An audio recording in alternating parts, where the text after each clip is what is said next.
1절에서 3절까지의 말씀입니다. 구약성경 858쪽입니다.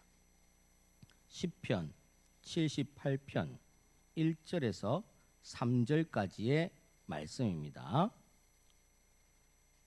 한 절씩 교독하실 때 여러분들이 제가 먼저 1절, 여러분들이 2절, 3절은 함께 봉독합니다. 내 백성이여 내 율법을 들으며 내 입의 말에 귀를 기울일지어다.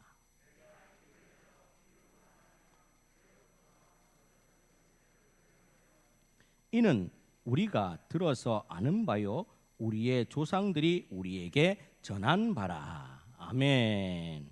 할렐루야. 우리 좌우에 계신 분들과 앞뒤 계신 분들에게 이렇게 한번 인사하겠습니다. 환영합니다. 반갑습니다. 사랑합니다. 존경합니다. 여기까지 다 하셔야 돼요.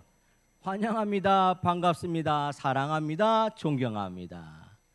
사랑하는 여러분들이 항상 주님의 사랑받고 주님의 은혜로 살아가는 귀한 축복의 삶을 살아가는 저와 여러분 되기를 간절히 축원합니다.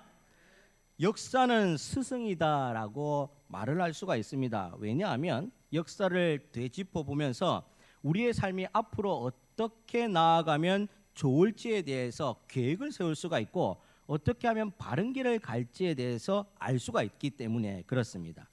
그런데 역사는 스승이다 보다 더 확실한 말이 있는데 하나님은 역사를 운행하시고 역사 속에서 우리를 인도하시기 때문에 하나님이 우리의 스승이다라고 하는 게 더 바람직하지 않나 싶습니다. 자, 한번 따라서 해보겠습니다. 하나님은 우리의 스승이십니다. 우리가 가는 길마다 바르게 갈 수 있도록 우리가 가는 그 길에 이 디딤돌이 될 수 있도록 인도하신 분, 나침반이 되어서 우리가 가는 목적지를 정확하게 갈 수 있도록 인도하시기 때문에 하나님의 역사의 운행자이시면서 우리의 스승과도 같은 분이시다라고 할 수 있습니다.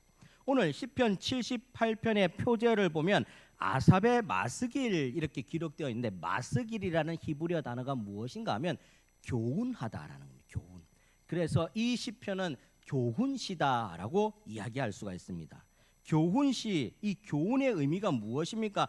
누군가에게 이 시를 통해서 알려주고 싶은 거죠. 어떤 것을 교훈이 될 만한 점을 알려주고 싶다라는 겁니다. 특별히 시편 78편의 마스길은 이스라엘 과거의 역사를 살펴보면서 하나님이 어떤 분이신가, 우리는 그 하나님을 바라보면서 어떻게 그 앞길을 갈 것인가에 대해서 알려주는 교훈시라고 할 수가 있습니다. 자, 독일의 정치가인 비스마르크라는 사람이 있었는데 이 사람이 유명한 명언을 남겼습니다. 어떤 말인가 하면 어리석은 사람은 경험에서 배우고 지혜로운 자는 역사를 통해 배운다.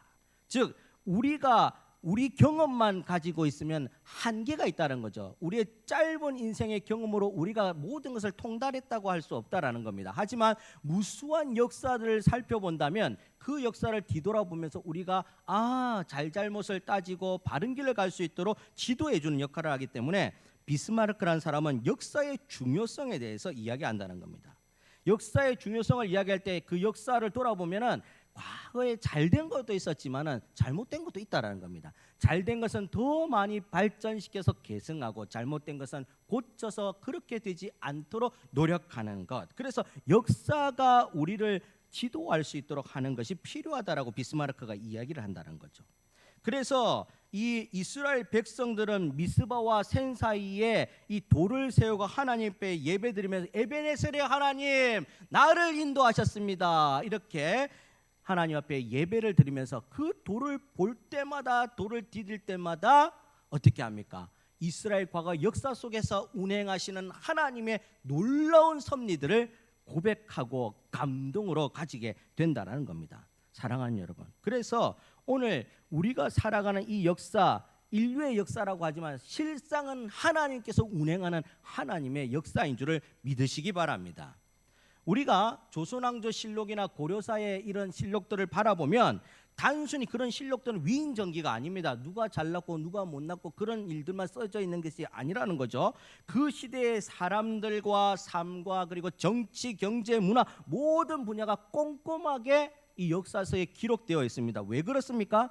후대의 사람들이 이 역사서를 보면서 배워서 바르게 계승할 수 있도록 지도하기 때문에 그렇다는 거죠. 현대의 국가가 나아갈 방향들을 과거를 돌아보면서 돌아본다라는 겁니다. 그래서 앞으로 나가기 위해서는 역사적 관점들을 잘 고찰해 볼 필요가 있다는 겁니다. 그래서 온고지신이다라고 이야기를 하는 거죠. 온고지신, 옛것을 알고 새것을 알아야 올바른 방향으로 한 걸음 한 걸음 나아갈 수 있다라는 말씀입니다. 이 역사라는 것이 어떤 사람들은 구시대적인 발상입니다. 고리타분합니다. 이렇게 말하는 사람도 있어요. 그런데 물론 그런 부분도 있겠지만 이 역사라는 것은 아까도 말씀드렸다시피 좋은 점은 계승하고 나쁜 점은 고쳐서 바르게 가기 때문에 구시대적 발상이라 할 수 없고 우리가 앞으로 어떻게 잘 나갈 것인가에 대해서 알려주는 지침서가 될 수 있다는 겁니다.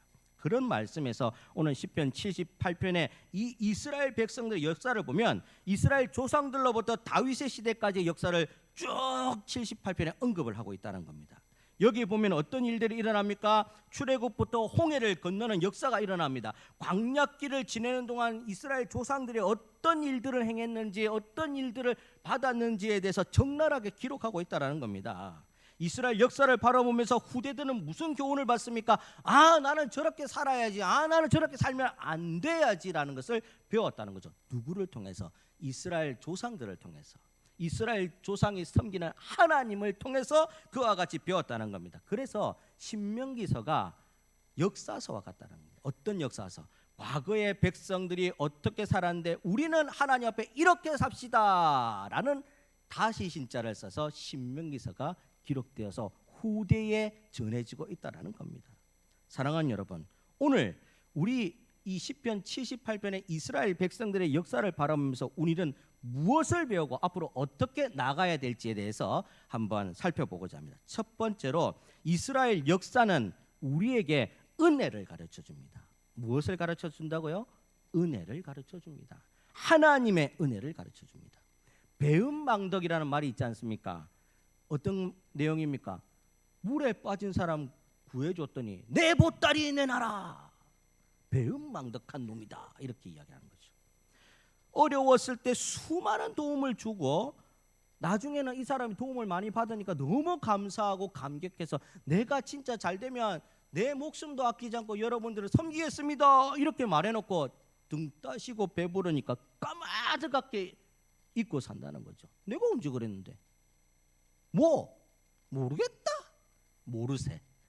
그러면서 오히려 가진 것도 빼앗아 가려고 하는 못된 심보가 있는 사람들을 향해서 배은망덕하다. 하나님의 사람들은 이런 사람이 되면 안 된다는 거죠. 왜 그렇습니까? 이스라엘 역사를 돌아볼 때 이스라엘 백성들이 누렸던 하나님의 은혜를 오늘 우리도 배워서 가지고 있기 때문에 그렇다라는 말씀입니다. 내가 당할 때는 당장 힘들고 내가 어려운 일을 할 때는 너무나 힘들기 때문에 그것이 내 피부에 싹 와닿지만 내 등이 따시고 배가 부르고 나면 까마득하게 잊고 살아간다는 거죠. 내 일이 아닌 것처럼 살아간다는 거죠. 그런데 이게 못된 사람의 이야기가 아니라 오늘 실상은 우리의 이야기일 수도 있다라는 겁니다. 우리도 잠시 잠깐 하나님을 잊어볼 때 정말 많다라는 겁니다. 너무 힘들고 아프고 괴로우면 주여 전부여 의지 없어서 손 들고 옵니다 해놓고 잘 풀리고 잘 되면은 온데간데 없이 기도의 자리에 텅텅 빌 때가 많이 있다는 겁니다. 나는 그런 적이 없습니다. 우리의 이야기일 수도 있다라는 겁니다. 그런 우리들에게 이스라엘 역사 속에 하나님의 은혜를 주면서 우리가 그 하나님의 은혜로 배은망덕하게 살지 않기를 바란다라는 거죠. 시편 78편에서 이 12절에서 20절까지의 내용을 보면 이스라엘 백성들이 애굽에서 구원을 하시고 또 광야의 삶의 모든 필요한 조건들을 채워주는 하나님에 대해서 소개를 합니다. 소안이라고 기록되어 있는데 이 소안이 어디냐면 지명 이름인데 애굽 바로가 있던 수도를 소안이라고 합니다. 이 소안에 있던 이스라엘 백성들이 안전하게 탈출할 수 있도록 10가지 재앙을 그곳에 내립니다. 양의 피, 이 어린 양의 피를 문설주에 바른 곳에는 패스오버 넘어갔다는 거죠. 죽음의 재앙이 넘어가고, 그렇지 못한 것은 다 죽음 바다가 되었는데 그곳에서 탈출해서 나왔다라는 겁니다. 나와서 거대한 홍해 앞에서 죽을 수밖에 없는 존재가 홍해를 가르고 당당하게 건너갔다는 겁니다. 뒤따라온 애굽 백성들은 그물에 다시 덮여서 수장되어 버렸다는 거죠. 광야 생활은 어떻습니까? 불기둥과 구름기둥으로 일교차의 그 차이를 극복했다는 겁니다. 40도가 넘는 일교차를 사람들은 살아가기 힘듭니다. 지금 미국의 텍사스 그쪽 부근에 가면 이상 기온 현상 한파로 인해서 체감 온도가 영하 77도랍니다. 그런데 어떻게 살겠습니까? 우리도 여기 창원에 그 정도는 아니지만 때로는 한 20도 정도 체감 온도 차이가 나면 낮과 밤의 온도차 때문에 쉽게 감기도 걸리고 질병에 걸립니다. 그런 상황들보다 훨씬 더 악조건인 광야 생활을 구름기둥과 불기둥으로 이스라엘 백성들을 인도하셨다는 겁니다. 사람의 힘으로는 도대체 히터를 들고 다니겠습니까? 에어컨을 옆에 싸들고 다니겠습니까? 불가능한 역사를 하나님께서 해주셨다는 겁니다. 이게 바로 하나님의 은혜라는 거죠. 이스라엘 백성들이 이것을 체험했다라는 겁니다. 체험했으니 그것을 기억해야 되는 거죠. 하나님의 은혜를 받아서 기억해서 내가 앞날들을 살아갈 때 그 하나님의 은혜에 보답하는 마음과 순종의 열매를 맺으면서 살아가야 된다는 겁니다. 이것이 바로 앞으로 전진해 나갈 때 성도의 자세이며 이스라엘 백성들이 앞으로 해나가야 될 자세였다는 겁니다. 그래서 오늘 이스라엘 백성들을 통해서 우리가 무엇을 배워야 되는가? 하나님의 은혜를 기억해야 됩니다. 이스라엘 백성들에게 하나님의 은혜가 있었습니까? 우리 잠시 한번 돌아보시기 바랍니다. 주마등처럼 스쳐 지나가는 우리의 인생 스토리가 있지 않습니까? 이런 말들이죠. 내가 내 인생 그 돌아온 세월들 한번 책으로 쓰면 백과사전이다. 백과사전. 뭐 이런 거 갖고 그러네. 이런 이야기들이 다 있다라는 겁니다. 여러분들 제가 지난번에도 말했지 않습니까? 6살짜리 4살짜리도 치질에 걸립니다. 스트레스 받아서 치질에 걸립니다. 나이 많다고 나이가 어리다고 차이가 있는 것이 아니라 그 인생의 스토리를 다 말하면 말할 수 없는 스토리가 있다라는 거죠. 돌이켜보면 그 스토리들 하나하나의 역사가 하나님의 은혜가 아닌 것이 하나도 없더라는 겁니다.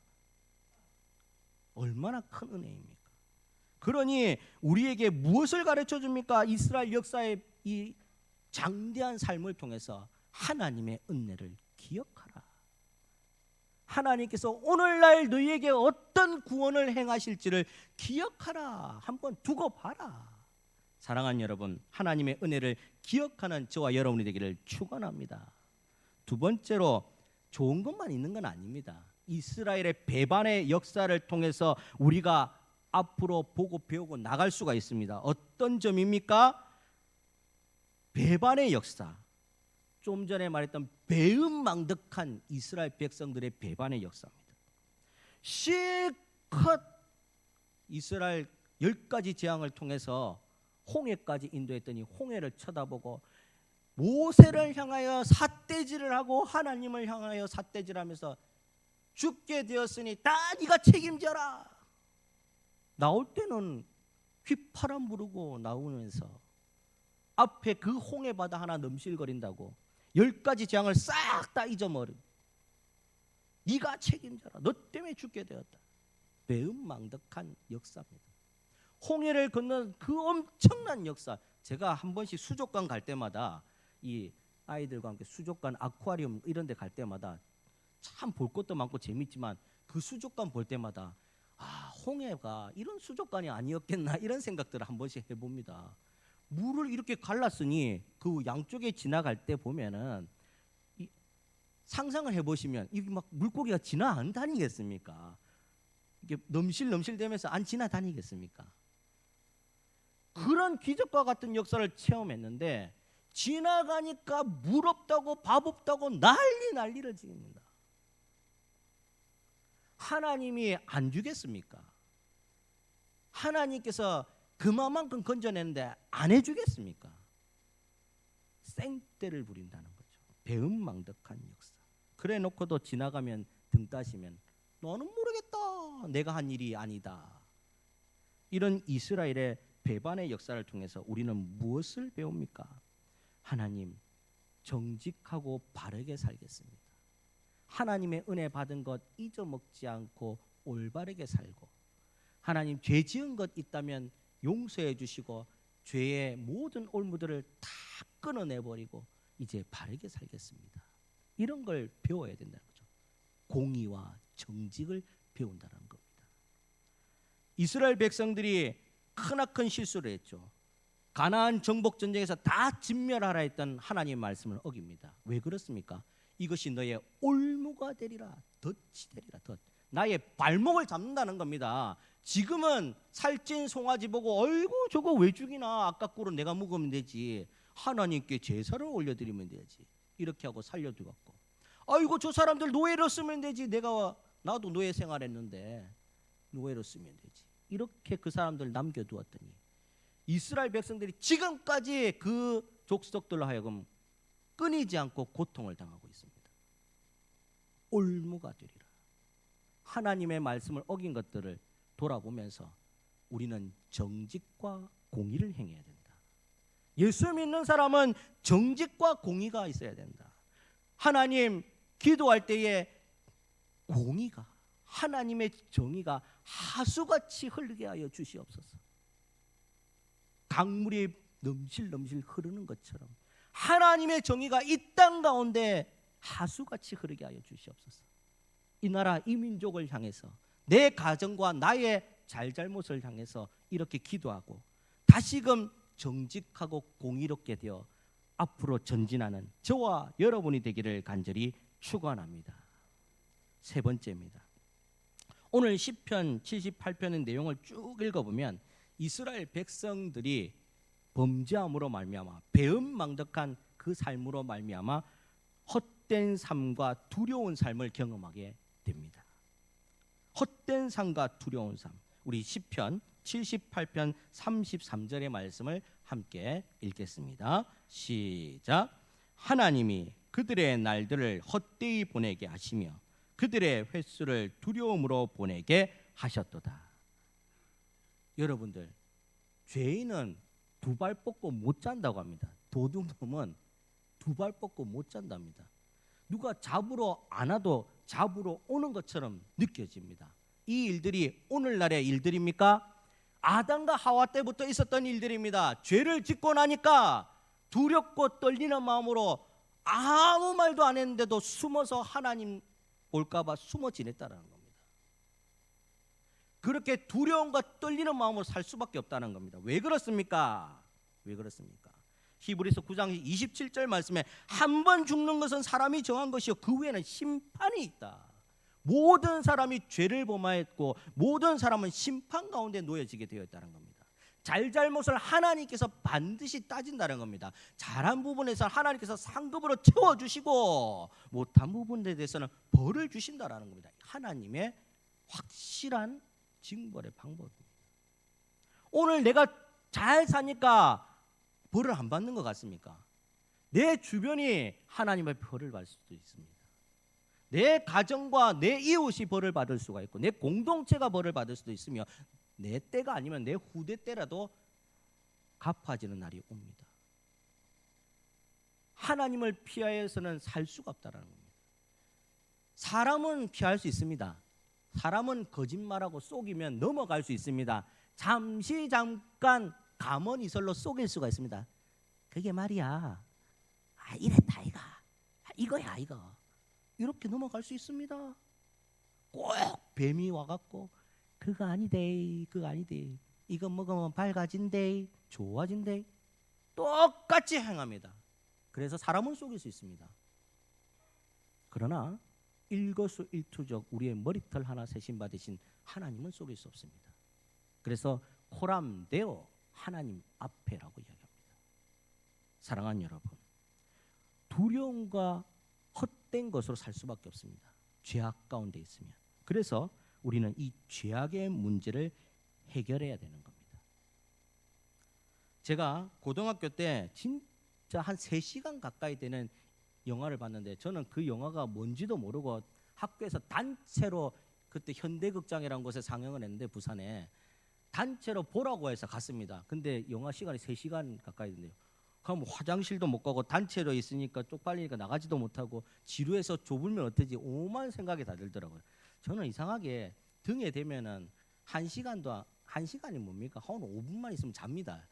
주의 축복을 받았습니다. 머리만 대면 자는. 그래서 걱정을 하고 갔는데 영화 제목이 귀에도 안 들어요. 신들러 리스트. 이게 사람 이름인지 뭔지. 그런데 봤는데 끝까지 보는데 눈을 뗄 수가 없더라고요. 너무 감동이 돼서 이 이야기를 잠깐 해드립니다. 1939년 독일에서 점령당한 폴란드의 한 도시가 있습니다. 이 도시에 폴란드를 점령했으니까 이 도시의 모든 상권들도 독일 사람들의 소유가 안 됐겠습니까? 우리 것을 빼앗아갔던 일체처럼 똑같이 독일도 이 폴란드의 모든 것을 수탈하는 겁니다. 사람도 수탈하고 재물도 수탈하고 모든 사업적 기반도 다 수탈하는 겁니다. 독일의 사업가 아주 냉정하고 기회주의자인 오스카 신들러라는 사람이 여기에 들어갑니다. 그래서 한 폴란드 기업체를 몽땅 싸그리 다 가져갑니다. 그리고 그곳에 있는 유대인들을 전부 다 무보수, 그냥 인력 착취죠. 다 사람을 씁니다. 그래서 돈은 자기가 다 챙깁니다. 그런데 이곳에서 한 사람을 만나서 변화되기 시작합니다. 바로 자기가 고용했던 회계사인 유대인 회계사인데 유대인 회계사 스턴이라는 사람이 가까이 지내게 됩니다. 이 스턴이라는 사람이 신들러에게 많은 이야기를 하고 서로 친해지면서 유대인들이 학살당하고 독일에 얼마나 무자비하게 사람들을 죽이고 있는 현상들을 알려주게 됩니다. 그러면서 양심의 가책이 느껴지게 됩니다. 하나님의 마음, 선한 마음이 발동되면서 이 사람이 바뀌게 되는 거죠. 그래서 작정을 합니다. 이제는 수탈을 끝내고 다시 이 사람들을 살리는 일에 뛰어들어야 되겠다. 그래서 자기가 모았던 재산들을 하나하나 팔아가면서 수용소에 갇혀 있는 사람들을 빼냅니다. 돈을 주고 빼내고 가산을 팔아서 빼내고 기업을 팔아서 빼내고 모든 걸 다 팔아서 다 빼내갖고 사람들이 죽기 전에 빼냅니다. 어느덧 시간이 지나서 수용소에 있는 사람들 다 죽이는 그런 시간이 다가옵니다. 다 빼낼 수가 없어요. 모든 가산을 자기가 전 재산을 다 팔아도 다 빼낼 수가 없어요. 눈물을 흘리면서 남은 수용소에서 죽어가는 사람들이 가슴에 메어집니다. 그러면서 빼내온 사람들이 감사 인사를 하고 막 돌아가는 그 마지막 현장에서 오스카 신들러가 자기 손에 끼어진 금반지 하나를 딱 보게 됩니다. 아, 이것마저 팔았으면 내 손에 평생 끼고 있던 이 금반지 하나 팔았으면 한 사람을 더 구할 수 있었을 텐데 이 생각을 하게 됩니다. 여러분들 독일이면서 자기들의 수치들을 사람들은 내세우고 싶을까요? 아니면 숨기고 싶을까요? 우리가 살아가면서 우리가 우리 죄를 드러내고 싶을까요? 숨기고 싶을까요? 모든 사람은 죄를 범하였으며 하나님의 영광에 들어가지 못하더니 다 숨기고 싶습니다. 안 봤으면 좋겠고 남이 몰랐으면 좋겠습니다. 내 좋은 점은 알았으면 좋겠고 광고하고 싶고 떠들고 싶지만 내 숨기고 싶은 것들은 아무도 몰랐으면 좋겠습니다. 모든 사람이 그렇습니다. 그런데 이 죄의 문제를 드러내고 자복하고 회개하고 매듭짓지 않으면 절대로 우리 후대는 잘 될 수가 없습니다. 그 죄가 올무가 되어서 반드시 영향을 미치게 되어 있습니다. 그래서 하나님 앞에 철저하게 회개하는 것이 필요합니다. 오늘 한번 회개했고 구원받았으니 끝났습니까? 아닙니다. 우리는 시시각각 자범죄와 고범죄를 범하게 됩니다. 그래서 날마다 하나님 앞에 기도할 때마다 회개 기도를 드리는 것이 아니겠습니까? 하다못해 기억이 안 나면 부지불식간에 짓는 죄라도 하나님 용서해 주십시오. 내가 하는 말 한마디로 사람이 상처를 받았다면 용서해 주십시오. 연자맷돌을 메고 물에 들어가야 된다고 했습니다. 사랑하는 여러분, 이스라엘의 이 무수한 배반의 역사 속에서 그들이 한 가지 잘못한 게 있는데 무엇인가 하면 철저한 회개와 자복이 없었다는 거죠. 스리슬쩍 넘어갔다는 겁니다. 사사기를 보면 알 수 있습니다. 주여 살려주십시오 해놓고 살려줬더니 눈물러라. 또 하나님의 징벌을 받고 죽으려고 하니 주여 살려주십시오 구해줬더니 눈물나라. 금세 잊어먹더라는 거죠. 까먹더라는 겁니다. 우리가 망각의 그런 사람들이 아니지 않습니까? 사랑하는 여러분, 성도인 우리는 이스라엘 역사와 우리의 과거의 잘못을 보면서 회개하고 다시금 하나님 앞에 바르게 가는 것이 필요합니다. 그래야지 우리의 앞길에 희망이 있고 하나님의 부어주신 은혜와 은총들이 빛이 나게 되어 있습니다. 새로운 마음으로 새로운 계획을 세우고 새로운 출발을 하는 것도, 새 부대에 새 수를 담는 것도 과거에 잘못된 것을 정확하게 인정을 하고 회개를 하고 나서 시작해야지 될 수가 있습니다. 여러분들, 그래서 사람들 앞에 죄를 공개하라고 합니다. 왜 그렇습니까? 공개하고 나면 그 사람들이 지켜보거든요. 저것이 제대로 하는가 안 하는가 지켜보거든요. 마찬가지로 하나님 앞에 공개해야 됩니다. 하나님 모든 걸 숨기지 않습니다. 왜? 하나님 다 이미 아시고 있습니다. 알고 있습니다. 하나님은 미쁘시고 은혜로우시고 자비하셔서 봐주고 계시는 거죠. 봐주고 계시는 거죠. 기회를 또 주고 있습니다. 너무 사랑하기 때문에. 그 사랑하는 하나님 앞에 모든 것을 자복하고 끊어내고 새로운 출발을 당당하게 하는 저와 여러분이 되기를 간절히 축원합니다. 예수님과 3년 동안 공생의 사역을 했다 배반한 제자들을 보십시오. 가룟 유다 예수님을 팔았습니다. 베드로는 예수님의 수제자를 자청했지만 닭이 울기 전에 3번이나 하나님을 배반했습니다. 겟세마네 동상에서 10명의 제자들이 다 도망갔습니다. 예수 십자가 보고 나니까 겁나거든요. 다 도망갔습니다. 그런데 그들이 나중에 순교의 자리로 나아갑니다. 어떻게 나아갑니까? 요한의 아들 시몬아, 내가 나를 사랑하느냐?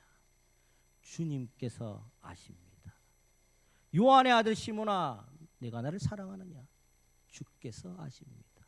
요한의 아들 시몬아, 정말 나를 사랑하느냐? 주님이 아십니다. 철저한 회개와 자복이 있고 난 다음에 사람을 낚는 진실한 업으로 세워지게 되었습니다. 사랑하는 여러분, 이제 말씀을 정리합니다. 우리가 하나님 앞에 한 걸음 한 걸음 나아갈 때에 앞으로 전진 앞으로 잘 되기 위해서는 우리의 과거를 돌아보면서 배우고 앞으로 다시 계획을 세우고 나아갈 수 있는 겁니다.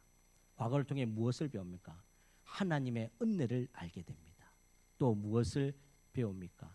배은망덕한 잘못을 한 우리의 과거들을 보게 됩니다. 그리고 철저하게 회개하고 주님의 공의와 정의를 세우면서 앞으로 나아가게 됩니다.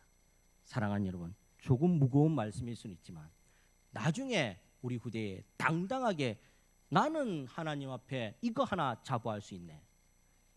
열심히 예수를 섬겼노라. 여호수아서 24장 14절 15절 말씀입니다. 우리 함께 봉독하겠습니다. 시작. 그러므로 이제는 여호와를 경외하며 온전함과 진실함으로 그를 섬기라. 너희의 조상들이 강 저쪽과 애굽에서 섬기던 신들을 치워버리고 여호와만 섬기라. 만일 여호와를 섬기는 것이 너희에게 좋지 않게 보이거든 너희 조상들이 강 저쪽에서 섬기던 신들이든지 또는 너희가 거주하는 땅에 있는 아모리 족속의 신들이든지 너희가 섬길 자를 오늘 택하라. 오직 나와 내 집은 여호와를 섬기겠노라 하니. 아멘. 당당하게 나는 내 일평생 예수를 믿고 살았네. 당신들도 예수를 믿어보게. 그곳에 해답이 있고 전진이 있다. 이렇게 고백하는 저와 여러분의 삶이 되기를 간절히 축원합니다. 우리 다 같이 한번